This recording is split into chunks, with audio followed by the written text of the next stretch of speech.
बीमारी डॉक्टर का पीछे ही नहीं छूट रहा हो, तो शिव महापुराण, विष्णु पुराण और स्कंद पुराण में जो पुरुषोत्तम कथाओं का वर्णन किया गया है, एक आटे का दिया, उसमें 4 बत्ती,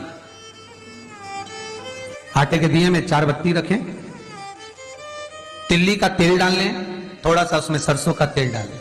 महाराज घर के बाहर, अर्थात घर के अंदर के बाहर जो चौखट होती, चौखट से थोड़ा सा बाहर, बिल्कुल चौखट पे नहीं बैठना, थोड़ा सा बाहर, 9वीं तिथि के दिन शाम के 6 से 6:30 के बीच में 21 बार जो व्यक्ति बीमार रहता है उसके सिर से नीचे की ओर श्री नरसिंह भगवान का स्मरण कर कर, जिस अधिक मास में जिस तिथि को उतारा कर रहे हो उस तिथि का नाम लेकर, उस अश्विन अधिक मास का नाम लेकर, जो व्यक्ति का उतारा कर रहे हो उसका नाम और गोत्र लेकर 21 बार जो उतार कर उस दिए को घर के ही चौखट पर रख देता है, उस व्यक्ति की बीमारी छूट जाती है महाराज, वो रोगीला नहीं रहता। बार बार बीमार पड़ रहा हो, बार बार सर्दी हो रही हो, बार बार बीमार पड़ रहा हो, खांसी चल रही हो, बार बार हॉस्पिटल लेकर भागना पड़ रहा हो, बच्चे को, छोटा सा अगर बच्चा है, 8 साल के अंदर बच्चा है और बीमार ज्यादा पड़ रहा है, तो आटे का दिया बनाओ, 4 बत्ती रखो, उसमें तिल्ली का तेल डालो, अवधूतेश्वर महादेव का नाम लेकर बच्चे के ऊपर से 21 बार उतारो और किसी चौराहे पर ले जाकर रख दो। जिंदगी में बच्चा कभी बीमार नहीं पड़ेगा,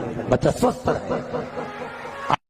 जिस दिन आपका मन बड़ा व्यथित हो जाए, बहुत दुखी हो, बहुत दुखी, उस दिन शंकर भगवान के शिवलिंग के पास जाओ और जो जलाधारी होती है नीचे जिस पे शिवलिंग रखा होता है, पार्वती जी का हस्तकमल, वहां अपने दोनों हाथ लगाकर और जहां से पानी बहता है वहां अपनी हथेली लगाकर बाबा को अपने दिल की बात कहकर, दिल से हाथ को हृदय से लगाकर बाबा से अपने मन की बात कहकर आओ। 2-3 दिन में बाबा आपकी उस उलझन को धीरे धीरे समाप्त कर ही दे। अपने पिता के पास जाओ तो, अपने बाबुल के पास जाओ तो, उनसे प्रार्थना तो करो, विनय तो करो, सुनेगा मेरा शंभु त्रिकालदर्शी है, कैलाशी है, अविनाशी है। जितने आस्था चैनल पर कथा सुन रहे हो, जितने फेसबुक और यूट्यूब पर सुन रहे हो, बहुत सावधानी से सुनना। शिव महापुराण की कथा कहती है कि किसी भी नवमी को ध्यान दीजिएगा, पंचमुखी हनुमान का एक स्मरण, पंचमुखी हनुमान का एक भाव। महाराज जैसे बहुत ज्यादा तकलीफ अगर व्यक्ति को हो गई है, बहुत कष्टमय जीवन चल रहा है, हार गए हर जगह से और तकलीफमय जीवन चल रहा है, तो पंचमुखी हनुमान का एक शिव महापुराण का और स्कंद पुराण का एक बड़ा सुंदर मंत्र है। उस मंत्र को आप सब एक बार हमारे साथ में बोलें। ओम नमो हनुमते रुद्र अवताराय सर्व शत्रु संहारणाय सर्व रोग हराय सर्व वशीकरणाय रामदूताय स्वाहा। बस इस मंत्र को हाथ में काली तिल लेकर, एक जौ लेकर और गूगल लेकर, थोड़ा सा इसमें गाय का घी डालकर, कंडे को या अग्नि को जलाकर इस मंत्र का 11 बार 21 बार जाप कर कर अपनी कामना कर कर छोड़ दीजिए। कैसा भी रोग हो, बीमारी हो, कष्ट हो, दुख हो, तकलीफ हो, 21 दिन के अंदर वो आनंद आना प्रारंभ कर देता है। इस मंत्र स्कंद पुराण का, शिव महापुराण का ये मंत्र मूल पंचमुखी हनुमान सुख देते। और एक और चीज याद रखिए महाराज, यदि कोई काम के लिए जा रहे हो, कोई व्यापार के लिए जा रहे हो या नौकरी करने के लिए जा रहे हो और लगी नहीं रही, बहुत तकलीफ पा रहे हो, सर्विस ही नहीं लग रही, बहुत कष्टमय हो गया, तो निवेदन करूंगा 5 पीपल के पत्ते पर बेसन के 5 लड्डू घर में बने हुए, गाय के घी के 5 लड्डू रख लो, उस लड्डू के बीचों बीच एक आटे का दिया और उसमें तिल्ली का तेल डालकर इसी मंत्र का प्रयोग कर कर पंचमुखी हनुमान का किसी भी हनुमान के मंदिर में जाकर, दक्षिण मुखी हनुमान के मंदिर में जाकर उसको रख कर आ जाइए। इसके बाद आप उस काम के लिए जाइए, आपका काम सफल हो जाएगा। आपको किसी को नहीं कहना पड़ेगा कि हाथ जोड़ना नहीं पड़ेगा, किसी के पांव नहीं पड़ना पड़ेंगे, तुरंत काम हो।